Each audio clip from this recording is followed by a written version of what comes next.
妄想的心。那它还有分哦，它还有分哦，三业嘛，业它有分定业跟不定业。那业呢，定业就是由于过去的因缘导致已经决定好的业。那不定业就是我们以我们的功德善业它可以被改变的一个业所以我们每一个人要小心我们的念头有些人说修道了一辈子，办道了一辈子，那财师法师无畏师通通都做了，那可是呢命运还是不好的是修道不能改变命运吗？是那是因为我们的意恶。那有了不好的念头呢，虽然没有做出来，可是念头它已经动了所以呢这个是不行的那如果说有遇到什么事情化不开的、解不开的跳不出来的心境我们可以怎样跟我们老母娘做口手那可能就会开了后学觉得我们在佛堂做口手很有用。那如果说家里没到佛堂，我们在家里就是找个拜店做口手，这样也可以那后学觉得口手很有用，那浅显可以试看看那再来就是我们赵军他跟我们开示结缘他说嗔恚心会是会堕入我们的三恶道。那刚刚有说到嘛，贪嗔痴是三毒嘛，那贪嗔痴这三毒的根本就是烦恼因为它会引发出我们种种的烦恼嘛。那所谓说生气就是嗔心之毒，那嗔就是嗔恚心它会使我们世人怎样怨恨那发脾气就是当我们遇到我们违背自己意愿顺心的时候，就会起嗔恚心。那自己的身心不能平静下来，就会产生愤恨、恼、忌、害等等的现象，这个就是嗔。然后这个嗔呢，是我们三毒里面是最毒的所以我们说毒之根因为人发了嗔心，那不但会伤害自己也会伤害别人这个是双重的一个重罪那我们说诸恶业都是由我们嗔心起嘛，那这个嗔心危害性非常的大，就是刚刚有说嘛，是我们修道人最大的一个麻烦那我们也可以看到说人际关系里面，小到家庭不和，或者是社会上人与人的冲突，那大到国与国之间的战争嘛就像我们现在所看的俄国跟乌克兰战争，那人的当神的面前有出世上面下当他们的三类怎样灭亡所以归根呢究底就说这个嗔心呢是由我们诸恶业的一个因缘所起的一个嗔心那因为他嗔也说是脾气嘛那我们都会说火烧功德林。那我们学佛的人都知道诸恶莫作众善奉行嘛。那这个嗔恚心就是脾气发起来的时候就是我们在修行中所见到为善的一个功德林，往往会因为我们这一把的无名火把我们烧光光的那赵军跟我们说我们不要骂人的时候骂得很痛快起了嗔恚心是会堕落地狱的那赵军说我们说话要诚恳，要有礼貌是是非非的话不要讲去，要讲怎样利益众生的话。那不说让人家退道的话，那起烦恼心没有信心的话我们不要去看人家的缺点，要怎样多找人家的好处要谨言慎行，就是好好说话。那刚刚报事灵童的结缘信里面，他也有说啊，他慈悲说，要找人家的好处。那赵君他开示，他也跟我们说啊，我们要多找人家的好处。那在佛堂呢，佛堂有3天主考嘛，就是我们的院长师兄慈悲。道理，我们道场啊都是讲道理的地方，它是考核我们的功过。那在家里呢，就是有赵君啊，赵君报功过。那随时随地呢，有什么报事灵童，所以我们要谨言自己的言行举止。那恶口就是恶口忌嫌的果报，就是会入三恶道嘛，就是别人有缺点做的不对的地方，我们就想办法做指正，引导他，我们不要花精力时间散播他的恶行过错嘛，那我们都能怎样以恶扬善，不谈人家的坏处，那宣扬人家的好处，这个就是一件善行。那也有一句话说，厚德载物嘛，厚德载物。那有德之人呢，能影响我们周围的气场，那气场变好，自然就会走运。那损德的人就会影响我们的气场，那我们气场变坏了，运势就不好了。那影响风水的根本呢，就是在德性。所以呢，我们要多发慈悲心、包容心，常持我们的善念、善行，善言，那不起的埋怨心啊、嗔恨心啊，我们就会变好，命运也就会变好。那我们说，说下面那也是后学要多多学习的。那后学因为有时候遇到事情也是会碎碎念，那后学脾气算很好，那后学还是会做得不好，会碎念。那因为时间的关系，那后学今天就学习到这里。那如果说有讲的不对或者是冒犯的地方，那请仙佛慈悲赦罪，那请点传师领任主张指正。那最后感谢各位浅显的聆听，那祝福大家身体平安，无畏圆满，谢谢，感恩。这苏院长是的讲解，那现在就是做我们的这个结语。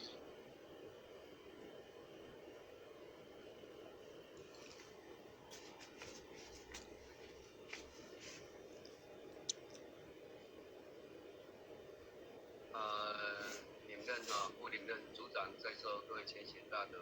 大家安啦吼。今日真感谢咱视频讲师慈悲咧，甲咱讲这个报事灵童。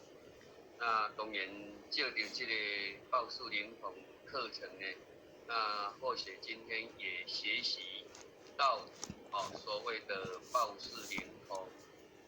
那报事灵童查得清，也针对在我们人世间内在修行或在还业当中呢的点点滴滴，就是人呢会在生活意当中呢触犯到的一些不足的地方都能够察觉非常的清楚。然后呢，在最后也是他成就的这一个果位的一个凭证。所以呢我们在修办当中呢虽然得到了顿悟的法门，但是我们一定要针对自己之不足呢，能够好好的来修办。那这样呢就会在修道善在内外双修的当中呢都能够圆满所以修道呢不是主在外环你挺会渡人，挺会讲道理，你在道场帮办了多少？这是外法报。那当然内在的这一种贪嗔痴慢疑不正见呢，那当然也要借着在修行当中呢，慢慢的来把它去除，这才是我们修道的宗旨。因为在修行，我们道场呢不讲只有修福报，如果说只鼓励大家呢去造桥啦、修路啦、扶贫济困啦，或是在道场帮办啦，不去讲到这一个内在的修持，也就是所谓的慧，因为福慧要双修，那慧来讲呢，也是针对了这一个今天讲师所讲的的所谓要如何呢来净三业，身口意这三业，因为身口意三业来讲，身有三恶，事有这个口有四恶，意有三恶，有三毒，贪嗔痴嘛，那口呢有恶口有这一个其恶口，还有两舌其语，还有妄语，那身有三业，就是杀盗业，那这当中呢，其实就是我们在人生当中一个人呢，的所谓的触犯到的十恶，能够把它改变成为十善业，那也就是我们修道的一个宗旨啦。那或许现在是不是请我们其他前贤有什么地方呢来鼓励我们今天的讲师啦，或是你有所针对晚上讲师所慈悲的你的体悟啦，能够大家来做一个分享因为我们现在时间还很多，有哪个前贤呢可以来分享你的晚上所听到的心得呢？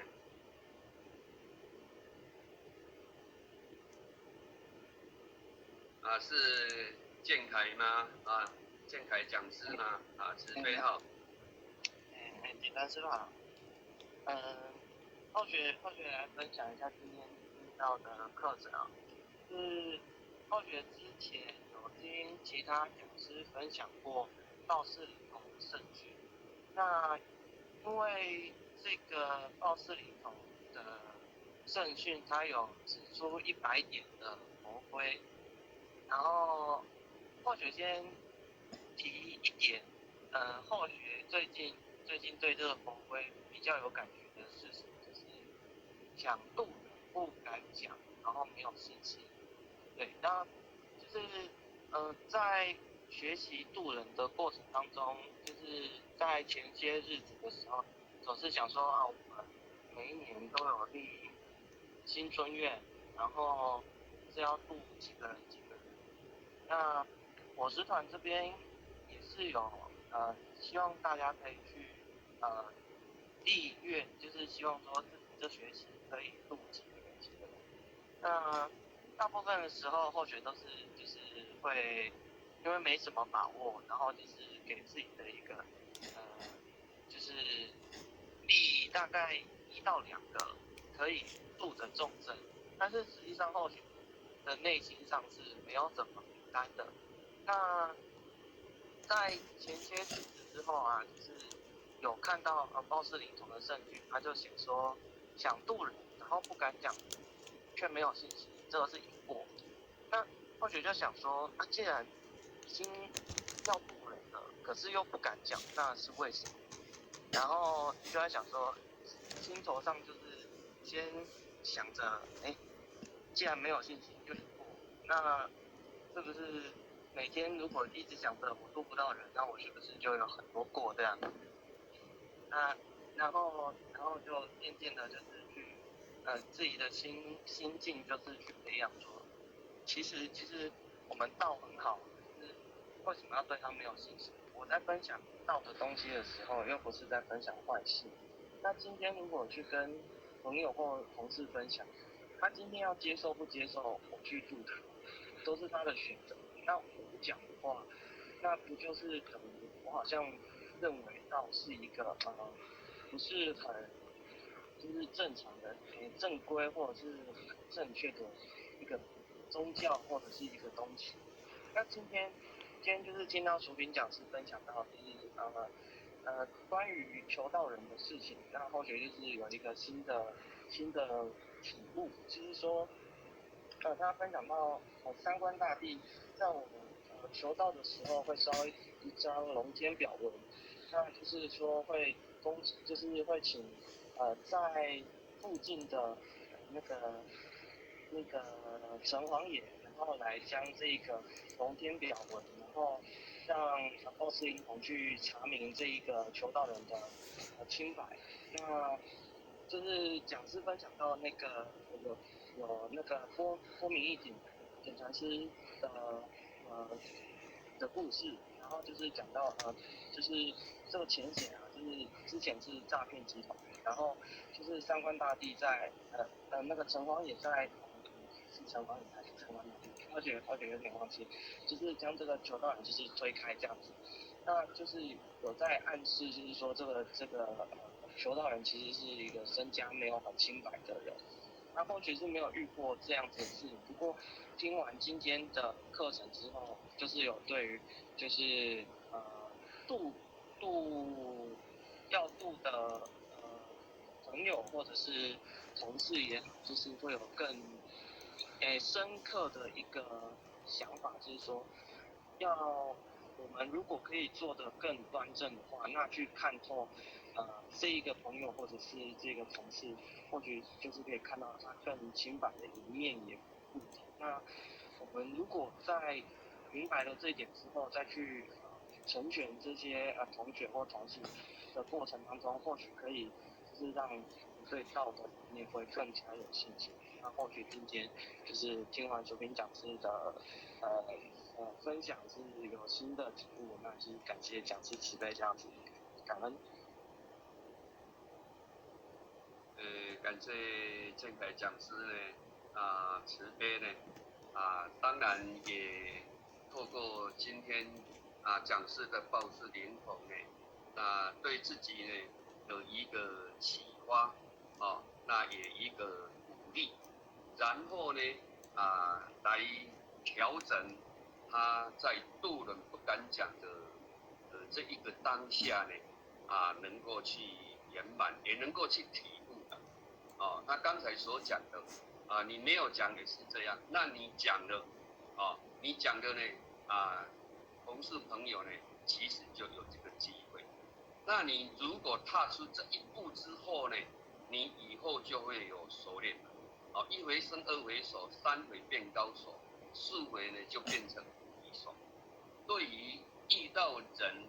来度化呢，其实你就不会有障碍的那只要就是你要踏出这一步也是自己也可以去了验。第二呢，也能够自己提升自己的这一种信念那随着菩萨呢，他度化众生的那一种慈悲灵敏的心，那自己也可以来练就那有的时候呢，我们度人所以呢，我们的朋友呢输掉这个机会。有的时候你讲了一下不用讲的很多，但是呢，他就因为我们给他这一个度化之后呢，他也明白，他也了解，而来求道。那如果这一个人他的根基呢又很好的话，真的他求了道之后呢，他会很花心的他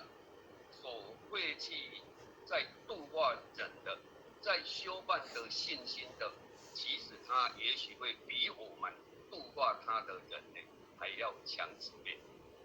这也是曾经在道场里遇过的事情。所以说呢，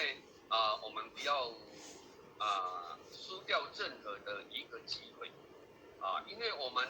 度人拜拜求道开智慧，能够成全人来做善事，这是一个好的事情。即使对方他不要，应该也无伤大雅。对我们来讲呢，其实也不是损失。如果说我们今天是要引导人家去做不好的事，那当然就不好。那今天就是大道普渡，三草普渡的当下，有这一个道可以来求道。刚才讲师讲了，如果你在龙天表文上写上你的名字，然后呢能够顺利的来求道，即使你这一辈子没有同修共伴，你未来上天也慈悲，能够赦免，让我们进入了弥勒境。在那个当下呢，能够再修再练。那如果说你没有求了道，你百岁年老，即使你是人世间的大善人，你也是在六道轮回，也是在六道轮回。所以说呢，我们今天可能也不要去想说，道场度了那么多人，那出来同修共伴的还是这样，那这样会想说那个度那么多人也没有用。那晚上讲师有讲到啦，其实你能够度他来求道，他没有跟我们同修共伴，他还是有机会进入的这个弥勒境的外面。况且仙佛也慈悲，即使他未来在到人世间投胎的话呢，他也不会到三个不好的国度去。这也就是我们要度化兄弟姐妹，唯有这一处的这个机会，所以我们要鼓励自己呢，能够有机会呢，我们就去度化。即使没有来，我们济公老师慈悲所讲的，你去度化度人求道，即使没有来，即使没有来也是助道有功。有来叫做欠化有功，没有来叫做这一个一个欠化有功，一个是度化有功，一个是助道有功。因为你都已经度化了，是他没有来，因为你度化他，他也许是在诸事因缘还没成熟，所以他没有来。但是我们也有度化了，还是度化有功，那当然不是说为了功德，只是给我们的兄弟姐妹在三草普渡的当下呢，能够有机会跟我们一样。因为仙佛他所讲，之所以我们今天能够在道场求道修办，是因为三草普渡，我们才来得道。因为降道有两个因缘一个是应机而说，一个是因为三草，因为大道普渡这两个因缘，那我们是在大道普渡的当下来求道的。那当然我们在三草普渡的当下，我们也要去度化别人，人家度化我们，我们还要去度化别人。所以这个也是我们建功立德的机会，也是我们白养修士的一个责任。因为既然大道普渡他所讲的是应运，应运它是有时间性的，它是有时间性的，它不是永远都是等着我们去求道的。那我们要度人来求道，也是一个应运一个时间。因为度化一个人3分功德，上天助我们7分，共有10分的功德。那在没有降道的时候，到单团独授，你说要渡人来求道，不可能的事。所以渡人的功德是最大的，也是让兄弟姐妹能够回天的唯一的一个机会。所以说呢，我们能够好。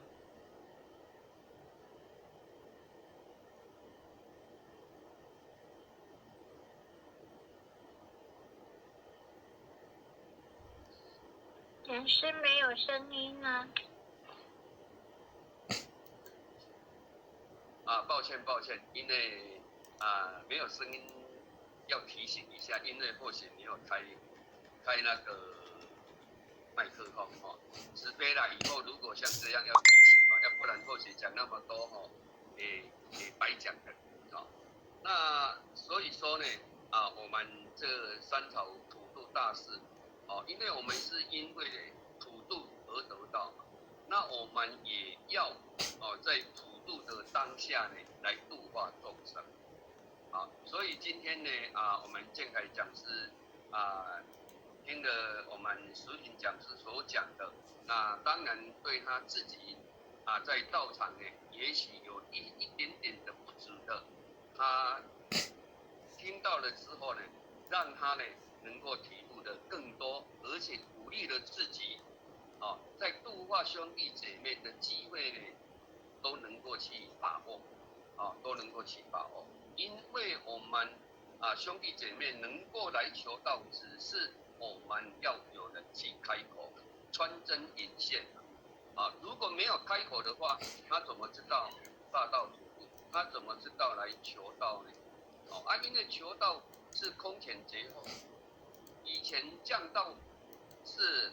得道是有两个因缘，一个是应机而说，一个是大道普渡那应机而说心应大法的话，一个传一个，其实要得到非常的困难。那现在大道普渡呢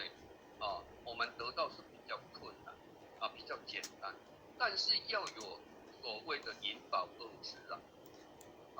所以你看我们早晚现香呢引宝二支是一扣手我们就是能够度化众生有菩萨的心，有菩萨的行，以后呢能够成就的这一个菩萨所以说呢度人其实我们大道普渡最重要的一个宗旨。那我们也不要想说求道的人那么多，那修道的人呢也不多，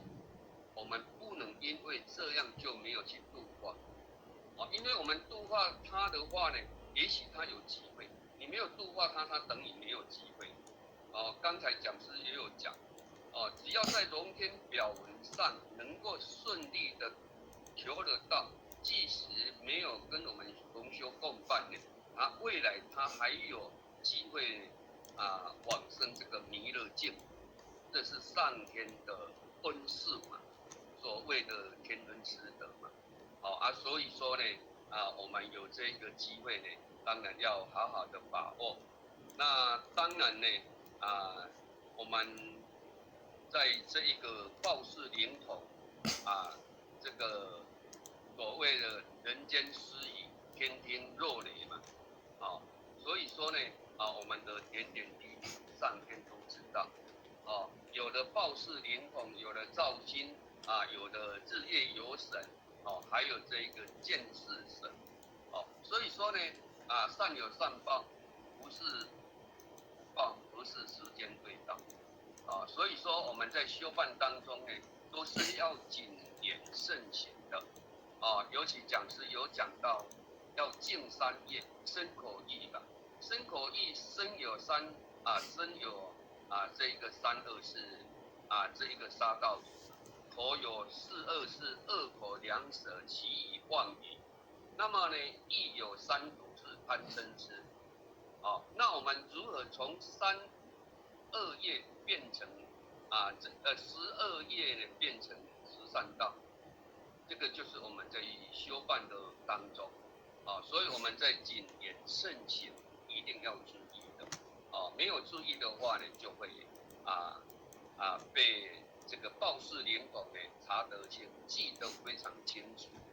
那到最后我们要成就呢也是会有困难，那当然呢，他讲到的我们在聊天的内容，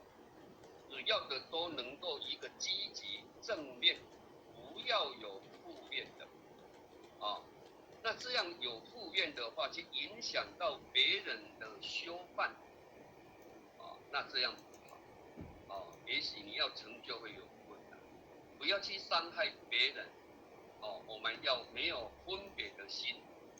自然大家都会喜欢你。那如果你是遇到人就是讲的是是非非，或是没有意义的事，